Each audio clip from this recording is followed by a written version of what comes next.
Hello, and welcome to Private Development 101 from the citizen perspective, provided by Oregon City Public Works. So, what is private development? Well, it could be a residential subdivision, a partition of land, an apartment or condo complex, townhomes or cottage homes, office buildings, restaurants, manufacturing, really anything that is built on private property, no matter the owner. This includes properties owned and built by a public entity, such as the new police building or the new public works building. Private development has four different processes they go through, and those are called either a Type 1, Type 2, Type 3, or Type 4. A Type 1 process is one that occurs over the counter, really has no public process. Examples are a building addition of a pool or a new fence or retaining wall, a carport, a lot line adjustment, building repairs, a new driveway, a new utility service, sidewalks, tree permits, special events, filming permits, all of those simple permits. A Type 2 process starts the land use process, and this is where staff review things, but there is ability for public comment. Examples are a standard subdivision, a partition, apartments or condos, office and manufacturing, government buildings, restaurants and retail, really anything that follows the city code standards, as well as geologic hazards and the natural resource overlay district impacts. A Type 3 process is similar to a Type 2, but the Planning Commission is involved because there are more things to look at, such as variances, master plans, or many conditional uses. The public has the ability to comment during not only the land use application process, but also the Planning Commission process. And then with the Type 4, the most complex of these processes, these are for things such as annexations, certain conditional uses, and rezoning. The Planning Commission provides a recommendation. Public comment is allowed during that time. The City Commission is the one that gives the approval, where there's also addition for public comment. And at the beginning, as with all Type 2, 3, and 4, during the land use, public comment can be sought. So what is the process for items that go through that Type 2, 3, or 4 process? Well, it usually starts with a property inquiry.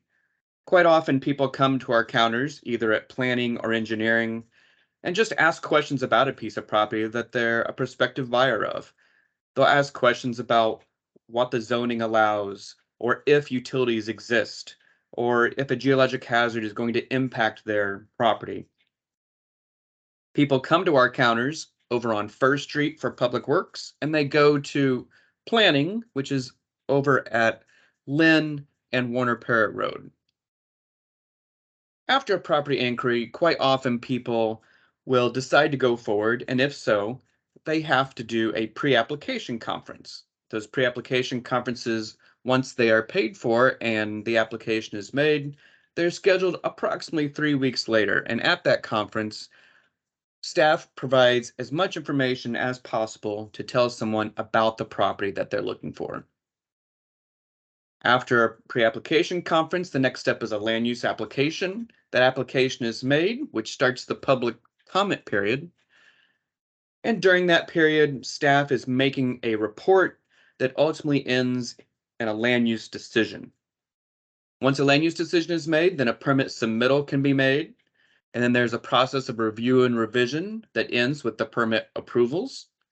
After those approvals, a pre-construction meeting is quite often required. And then construction can begin after that.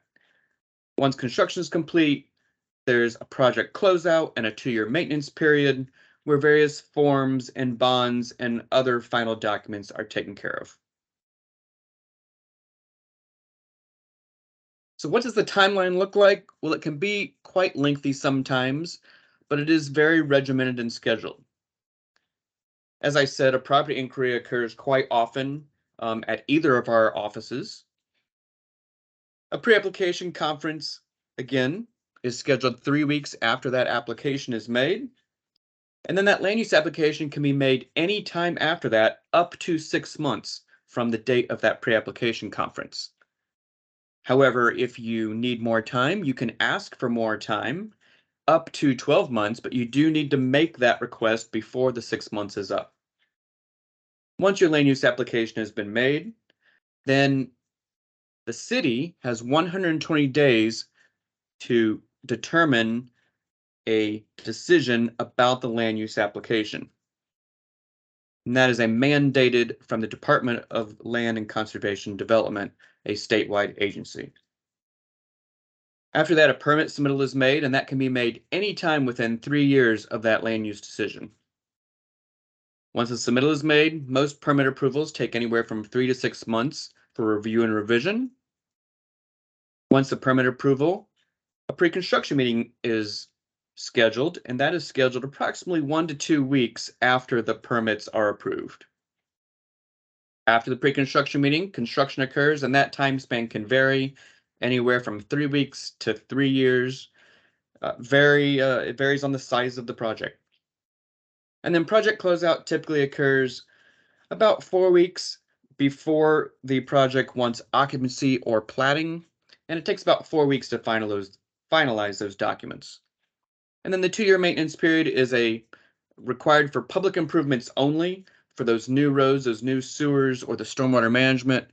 And that is a 2-year period to ensure that those items that the city will ultimately own did hold up over that 2-year period. So who is involved and who should you talk to during these processes? Well, during a property inquiry, as I said, you can go to either engineering or planning. Quite often, it makes sense to start at planning and find out if what you want to do fits within the zone that you want to do it in. But if you have questions about, do I need to do road improvements? Are there utilities involved? What about a geologic hazard? Come to engineering for that. And then if you have a natural resource overlay on the property, you would want to go back to planning for that question. During a pre-application conference, building, engineering, and planning are all involved in that and provide the best information they can during that process with what was submitted in that application. A land use application is made by an applicant or private developer, and that is given to the city planning department to process. The staff report, which ends in a land use decision, is made by planning and led by planning, but engineering provides assistance in writing that staff report. The permit submittal goes to either engineering or building, and quite often both departments, and each reviews in the timeline that they can in a first come, first served manner. The permit approval is given from engineering and or building, and quite often those departments seek assistance from planning for things that relate to architectural features, to landscaping, and other items. The pre-construction meeting for public improvements is handled by engineering, and that's handled either via Zoom or in person. And quite often, building will also request a pre-construction meeting for larger projects that require a bit more complexity and a bit more information so that the contractor knows the expectations at the outset. During construction, engineering reviews the roads, the utilities, and the erosion control, as well as the stormwater management, and building reviews things specifically associated with the building and any new parking lots that may occur on a commercial development. The project closeout and 2-year maintenance period is handled by engineering. There are a number of forms, as were mentioned, that will be handled during that process. Now, most construction activities that cause concern relate to erosion control, such as dust, mud, and debris on existing roadways. These are public works items where you speak to the public works engineering department for that. Noise complaints tend to also be public works complaints when work is on roads or utilities. But if it's on the building itself, then that complaint would go to the building department. Code does allow work to occur 7 a.m. to 10 p.m. Monday through Friday, 7 a.m. to 8 p.m. on Saturdays, and 9 a.m. to 10 p.m. on Sundays in residentially zoned neighborhoods. If the neighborhood is not residentially zoned, there are larger hours that are allowed. But if the project is on a major street with a lot of traffic, then there are limited hours to be able to work within that right-of-way or roadway. So when does the public get involved? There are 4 bullet points here that we'll go through. As you see the items of process on the left, you'll see the first one you come to is the land use application. And a land use application, again, is for a type 2, 3, or 4 process. And during that, a neighborhood meeting is required, a public notice is required, and the public has the opportunity to make public comment on the record at this time. And that is typically made in writing. After a land use application, the staff report is written and the land use decision is made. If a party made public comment during the land use application, they have what's called standing to appeal the decision. But if no public comment was made, there is no standing for appeal. So during that land use decision, appeals is what would create that. Now, also during the land use decision, earlier you heard about the type 3 and type 4 processes that involve the Planning Commission and the City Commission. Oral comments can occur at that time during those meetings. At a pre-construction meeting, Public Works is now, in 2023, sending invitations to the neighborhood chairs, or where a neighborhood association does not exist, to the Citizen Involvement Committee, or the CIC, so the representative can attend to hear what will be constructed and how.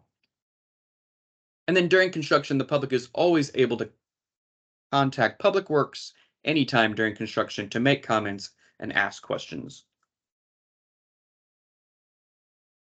So when is the public not involved? Well, that happens in those type 1 processes, as well as those general property inquiries and pre-application conferences. Permit reviews of land use decisions in a type 1 process would also occur that way. And over-the-counter permit reviews, such as utility plans or driveways, also do not have a public process associated with them. Now, permit review examples are things such as a review of an architectural or plumbing or mechanical, electrical plans, or a civil engineering plan. Some of those type 1 examples would be things like a building addition or a carport or building repairs or a new fence.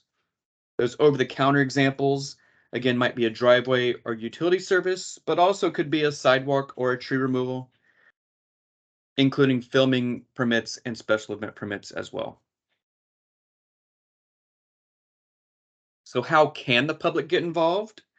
Well, during that type 2 process, before a land use application is made, the applicant or private developer must hold a neighborhood meeting.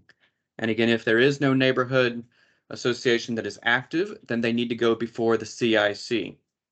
And at that time, comments can be made on the record, but those comments need to be written by the neighborhood or the CIC, and then a copy of those should be given to the applicant or the private developer and issue those as public comment as part of the land use application review process.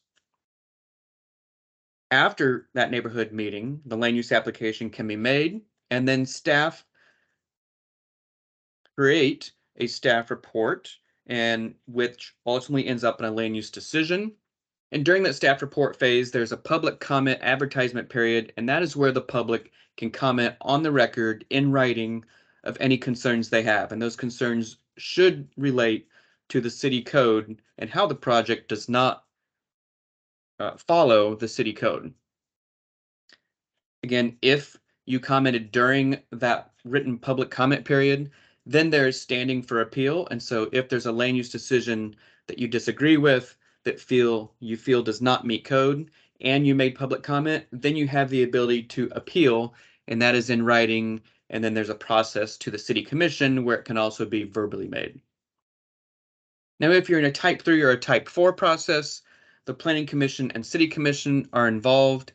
You still have the ability to make your comments known in the neighborhood meetings, the written public comment during the land use application, and then verbally during the planning commission and city commission meetings.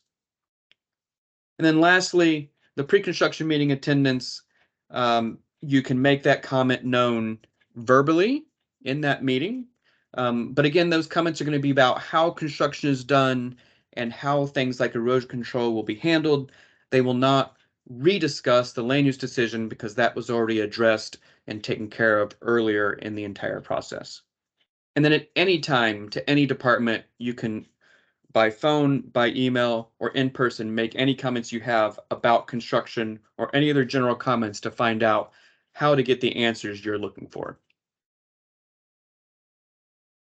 So what standards does the city use to ensure that everything meets something consistent with all developments? Well, planning has state land use laws, and there's something called the DLCD, or the Department of Land Conservation and Development. They have 19 statewide land use planning goals, and planning has to follow those. They also have to follow the city code. Engineering has to follow the city code, and there are various chapters on the streets, on obstructions, on zoning, on development, on design standards. And then there are actual design standards from sanitary to water to stormwater and grading. And there are forthcoming street standards coming that will address those as well. And then the building department follows the state building codes, and those are called the Oregon Structural Specialty Code, as well as other Oregon specialty codes. City staff cannot approve any development that does not meet all of these land use laws, city codes, building codes, and engineering design standards. How can you find out more? On the Public Works webpage at orcity.org, there's a page called Engineering Development Services. You can find many documents such as this presentation under the land use process. You can have links to the code, links to permit forms and documents, checklist, all the design standards, all the construction drawings.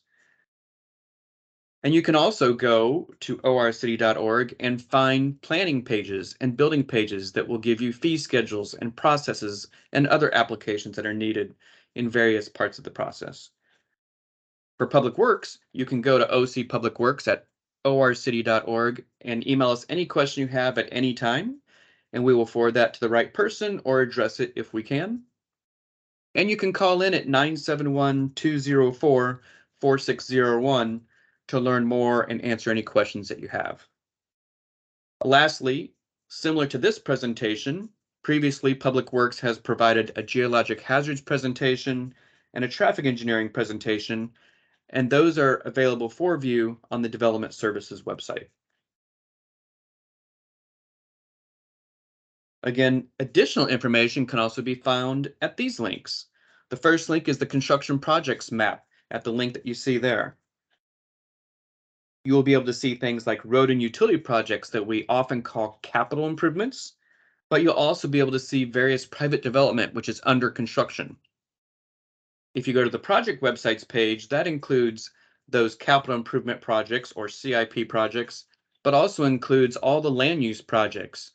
And so that's where you can see what projects are happening and if they affect you. And then if there are public meetings for any of those processes, or you just want to attend a committee meeting for the natural resources, or you want to see a city commission meeting, all of those meetings are listed and available there. And you can contact the city recorder's office to be able to get access to an online link or find out how you can make public comment at those meetings. So in conclusion, we have a little comic here where they're talking about a lien on the Tower of Pisa, where ultimately the gentleman was talking about a monetary lien.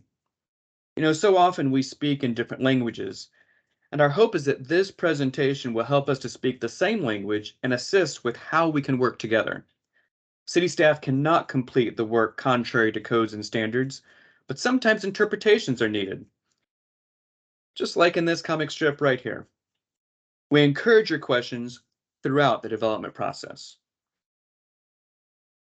And so we'd love to hear from you. What is it that we can do differently? What forms of engagement can we add or change besides what we already do, such as our project websites and our maps, the neighborhood meetings that are required, the mailings of properties within 300 feet of a proposed project, the availability of email and phone and in-person. You know, while there are these opportunities, we just wonder if there's something we can do differently that will make it easier for the public to engage and make it possible for the public to engage. Now, being heard does not necessarily mean that a project cannot go forward or should not be built, but in some cases, it may. If a project does not meet the standards as interpreted by you using the code and standards, we need to hear that. And if a project can make a change to meet your needs to reduce impacts to you, please make those comments. In many cases, developers are willing to make those adjustments, and in many cases, staff can require those items. So we'd love to hear your feedback. Thank you so much for listening, and we hope to hear from you soon.